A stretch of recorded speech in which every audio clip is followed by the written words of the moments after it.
बिस्मिल्लाहिर्रहमानिर्रहीम अस्सलाम वालेकुम। हकीकत टीवी आपको कहता रहा कि जंग एक टाइम आएगा, आप देखेंगे कि इजराइल और रूस के दरमियान होगी और वो ज़्यादा दूर नहीं है। अब वो आ गया है टाइम। अब कुछ इतना बड़ा होने वाला है, कुछ इतना खतरनाक होने वाला है कि शायद हमारे वहमो गुमान में भी ना हो। ये पॉसिबिलिटी है कि हम लोग उसको इमेजिन ना कर सके। जो इजराइल के साथ होने वाला है, जो मिडिल ईस्ट में होने वाला है, वो सब कुछ तितर बितर होने वाला है। आप सबसे बड़ी डेवलपमेंट समझ लें, रूस ने अपने 16 लाख, जी हां, रूस ने अपने 16 लाख शहरियों को इमीडिएटली इजराइल छोड़ने का हुक्म दे दिया है और कहा है कि आप लोग वहां पर रहेंगे तो आपकी जान को शदीद खतरा है, शदीद खतरा है। और ये पैगाम पुतिन के हुक्म पर इसराइल में रहने वाले रूस के एम्बेसडर ने दिया है और इमीडिएटली कहा है कि तमाम के तमाम शहरी फौरी तौर पर छोड़ दें, कोई शख्स इसराइल ट्रैवल ना करे। उन्होंने कहा कि अगर तो आप ये सोच रहे हैं कि आप ट्रैवल करेंगे इसराइल या इसराइल में रहेंगे और आप अपनी जान को शदीद रिस्क में डालने वाले हैं, तो बेहतर यह है कि आप निकल जाएं। अब आप सोचें, सबसे बड़ी डेवलपमेंट का मीडिया समेत दुनिया में कहीं जिक्र ही नहीं है। अब जानते हैं सबसे बड़ी डेवलपमेंट क्या है? सबसे बड़ी डेवलपमेंट ये है कि ये जो 16 लाख के करीब लोग हैं, ये मिलिट्री में हैं, ये साइंटिस्ट हैं, ये इकोनॉमिस्ट हैं, ये बिलियनर हैं, ये बिजनेसमैन हैं, ये आईटी के अंदर है, ये पूरे इजराइल में छाए हुए हैं। अब सोचे क्या ऐसा होने वाला है इजराइल के अंदर कि इन्होंने क्या, आपको पता है कि जो सबसे बड़ी डेवलपमेंट है वो इससे भी ज्यादा है।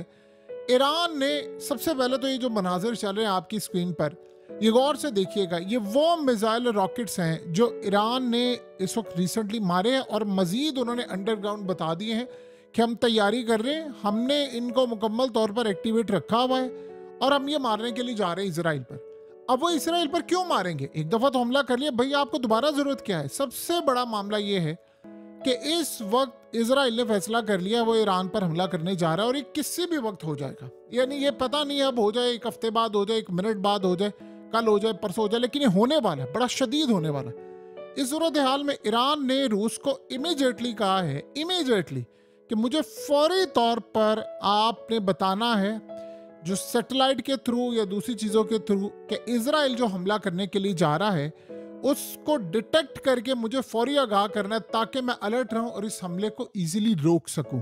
यानी इनडायरेक्टली अब आप ये सोचें या डायरेक्टली सोचें कि रूस इस जंग में कूद पड़ा है इसराइल के खिलाफ। अब वो ईरान की करने जा रहा है मदद। अब ये पूरी तरह S-400 भी वहां पर मौजूद है, S-300 है, बाकी डिफेंस सिस्टम है, तैयारे हैं, रूस के रडार सिस्टम है, इक्विपमेंट्स है, सब कुछ है। अब वो असल में इसराइल का हमला रोकने के लिए जा रहे हैं। ये हमला अगर ईरान ने रोक लिया या मिनिमम डैमेज हुआ, क्योंकि देखिए ऐसा तो है नहीं कि अब जो इसराइल है कि वो, यानी वो चलती फिरती सड़क पर चलता हुआ कोई मुल्क हो, वो दुनिया की ताकतवर तरीन फौज उनके पास है, दुनिया के तमाम ममालिक उसको इंटेलिजेंस मालूमात फराम करें, दुनिया के तमाम ममालिक, चाहे वो इस्लामिक कंट्रीज क्यों ना हो, सारे उसको करें और वो ये हमला उसने कामयाब बनाना, क्योंकि उसको पता है कि इस दफ़ा जो हुआ F-35 के हैंगर्स और ये वो सारी पार्किंग लॉट से F-35 भी गायब हैं, सबको पता चल गया है कि F-35 भी यानी तबाह हो गई। ये जो सूरत हाल है वो आप सबके सामने। लेकिन कहानी ये है कि इस वक्त इसराइल ने इस हमले को कामयाब बनाना है और रूस ने आखिरी हद तक चाइना के साथ मिलकर कोशिश करनी है कि वो इस हमले को नाकाम करे। इसमें इनडायरेक्टली चाइना की भी मदद शामिल होगी। लिहाजा अब जो मामला होने जा रहा है, इन्होंने कहा है कि हमला करने के लिए जा रहा है इसराइल, तो आपने मदद करनी है। अब सवाल यहाँ पर यह पैदा होता है कि ये जो मनाजिर आपकी स्क्रीन पर चल रहे हैं, ये अंडरग्राउंड ईरान के उन मिसाइलों के मनाजिर हैं जो उन्होंने अब इसराइल को मारने हैं। अब वो तब मारने हैं कि दो चीज़ें होंगी। इस हमले के अंदर ईरान का नुकसान तो होगा, ये तो हो नहीं सकता कि ना हो, थोड़ा हो ज़्यादा हो, लेकिन अगर आप मेन चीज़ें बचा लेते हैं तो फिर इस सारी सूरत हाल में सबसे बड़ी डेवलपमेंट ये होगी कि आप बहुत कुछ बचाने में कामयाब हो जाएंगे और तोते उड़ जाएंगे इसराइल के। अब रूस इस जंग में बाकायदा शामिल हो गया है। अब आते हैं जो असल कहानी है। एक तो अब इन्होंने कहा है ना, यहाँ से तो आपको अंदाज़ा हो गया है कि रूस और इसराइल इस जंग में बाकायदा कूद पड़े हैं, यानी एक दूसरे के साथ लड़ाई में। और रूस टेक्निकली, याद रहे, बहुत ज़्यादा पावरफुल है, वो कोई आम मुल्क नहीं है। यानी आप ये सोचें, जब इसराइल का क़याम होना था तो इनके यानी यहूदी पूरी दुनिया में अब बात है, चाहे वो इंडिया में हो, चाहे वो यूएस में हो। हम अक्सर कहते हैं जी यूएस से आए थे, यूरोप से आए थे। दुनिया में सबसे ज्यादा लोग जो आए थे वो सोवियत यूनियन से आए थे, यानी रूस से आए थे। तो आप यहां से अंदाजा लगा सकते हैं कि तकरीबन इस वक्त 16 लाख के करीब इजराइल के अंदर जो रहने वाले लोग हैं, चाहे वो फौज में हैं, जर्नैलों के ओहदे पर हों, चाहे वो साइंटिस्ट हो, प्रोफेसर्स हो, यूनिवर्सिटीज का हो मामला, यानी पढ़ाने वाले हो, स्टूडेंट्स हो, या वहाँ रहने वाले 16 लाख जो इजरायली हैं वो असल में रूसी शहरी। अब इन्होंने कहा है कि आप फौरी तौर पर, आप ये मत सोचे कि आपका ताल्लुक क्या है फलाना, आप पहले रूसी हैं बाद में आप इजरायली, क्योंकि आप रूस से आए थे, नेशनैलिटियां तो उनके पास है। तो उन्होंने कहा है कि आप फौरी तौर पर छोड़े और वापिस आए। क्यों? उन्होंने कहा आप हमारे शहरी हैं, अब आपकी जान को खतरा हो सकता है। उसकी वजह क्या है? क्योंकि उनको पता है कि जो जंग अब छिड़ने वाली है उसमें देखिए हुआ क्या है। ये जरा मनाजिर आपकी स्क्रीन पर चल रहे हैं। ये इन्होंने शाम के अंदर हमला किया है और रूस की जो मिलिट्री बेस थी उस पर इजराइल ने हमला किया है। अब जाहिर सी बात है, आपको पता है कि रूस के ऊपर जब हमला होता है तो वो आखिरी हद तक जाएगा, वो तो नहीं है छोड़ने वाला, अनआंसर तो नहीं रहेगा कि मैं उसको जवाब ना दूं ताकि अगला हमला करे। उन्होंने अब इजराइल पर हमला करना है, उनकी फोर्सेस भी तैयार हैं और उन्होंने हमले को रोकना भी है और हमले का जवाब भी देना है। ये दो चीजें होती हैं, हमला रोकना अलग चीज है, जवाब देना अलग चीज है। अब आप ये सोचे, शाम और लिबनान के यानी जो बॉर्डर के हाईवेज है उसको भी उड़ा दिया है और रूस की मिलिट्री बेस पर भी हमला हुआ है शाम के अंदर। तो उन्होंने अब हिदायतनामा जारी कर दिया है कि सारे निकल जाए यहाँ से, क्योंकि जो जंग छिड़ने वाली है जाहिर सी बात है अब रूस ने हमला करना है इजराइल पर मुस्तकबिल में। ये आप ज़हन में रखिए। अभी आपको लग रहा होगा कि नहीं ऐसा नहीं है, असल हमला रूस ने करना है। तो रूस ये कह रहा है कि मैं अपने शहरियों पर हमला नहीं मैंने करना, मैंने अपने शहरियों को बचाना है। और मेरे शहरी जो इजराइल के अंदर हैं, अब सोचें अगर 16 लाख बंदा निकल जाता है, चले आप छोड़े 16 नहीं निकलता, 7 लाख बंदा निकल जाता है, तो आप सोचें इजराइल का क्या हाल होगा।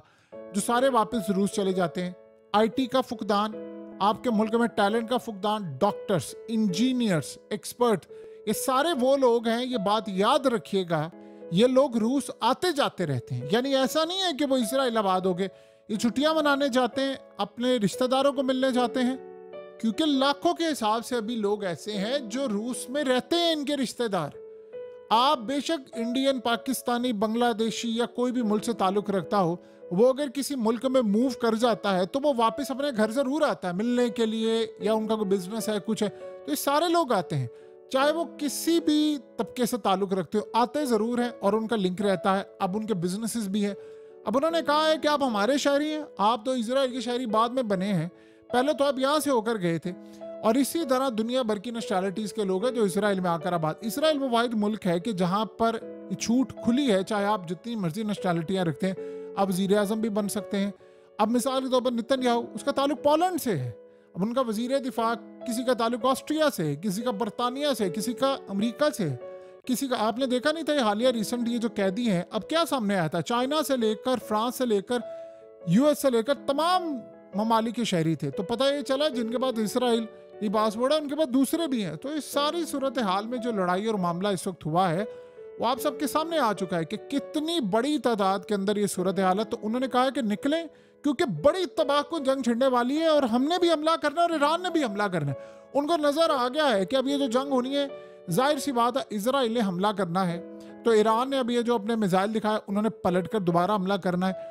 और जब हमले होते हैं तो फिर जाहिर सी बात है सिविलियन उसकी जद में आएंगे, क्योंकि इन्होंने ईरान के अंदर हमला करना है, वहां पर प्लान ये कर रहे हैं आयतुल्लाह अली खामनाई को उड़ाने की, रिजीम चेंज की तैयारी कर रहे हैं। तो अगलों ने छोड़ना तो नहीं है, तो वो जब हमला करेंगे तो जाहिर सी बात है वो इजरायली उसकी जद में थोड़ी आएंगे, वो रूसी हैं, वो पहले रूसी है और बाद में इजरायली है, तो वो उसकी जद में आएंगे। तो उन्होंने कह दिया हमारे आप शहरी हैं, आप यहाँ से निकल जाए, अब ये बचने वाला नहीं है। यानी इन्होंने प्लान किया। जाहिर सी बात है जब इतनी बड़ी आप स्टेटमेंट देते हैं, आपको पता है अब इसमें अगला मरहला जो आएगा वो ये होगा कि रूस ये कह देगा कि जब जंग उसकी छिड़ जाएगी वो हमला करेगा इसराइल पर, ईरान हमला करेगा, हो सकता है एटमी जंग छिड़ जाए, तो उसमें वो अपने शहरियों को कहेगा कि जो हमारे शहरी हैं, चाहे वो फौज में है इजराइल की, चाहे वो डॉक्टर्स हैं, एक्सपर्ट्स हैं, कोई भी हमारे खिलाफ इस्तेमाल हुआ तो या तो हम उसको गिरफ्तार करेंगे या फिर हम उसको मुकम्मल तौर पर अपनी शहरी की लिस्ट से खारिज कर देंगे, कुछ ना कुछ वो करेंगे। यानी इस सारी सूरत हाल में बड़े सख्त कानून बना देंगे कि फिर आपके एसेट जो हैं वो रूस के अंदर वो भी जब्त हो जाएंगे। अगर आपने जाने की कोशिश की, क्योंकि आप हमारे शहरी हैं, क्योंकि आप ये काम कर नहीं सकते। आज इसराइल के तोते उड़ गए हैं। अब सोचे अगर उनके लाखों लोग निकल जाते हैं और रूस चले जाते हैं तो उनके हाथ तो क्राइसिस आ जाएगा, जाहिर सी बात है खुद जाएंगे, वो अपना पैसा, इकोनॉमी, सारी चीजें लेकर जाएंगे तो जमीन बोस हो जाएगा। सोचिए उन्होंने 76 साल मेहनत की है, पूरी दुनिया के अंदर से लोग निकाल कर अपने मुल्क में लेकर आए हैं, तो एक झटके में आपने कह दिया जी 16 लाख बंदा यहाँ से निकल जाए। तो अब उनको तो पता है, इस तरह इनको अंदाजा है कि रूस और इसराइल की जंग छिड़नी है, ईरान ने हमला करना है, रूस ने हमला करना है, रूस ईरान की मदद करने के लिए जा रहा है कि भाई ये रोको। ये अब जंग जो है वो कंट्रोल से बाहर हो गई है सबके, ये अब किसी के कंट्रोल में नहीं रहनी। ये तबाही है जिसको रोका नहीं जा सकता।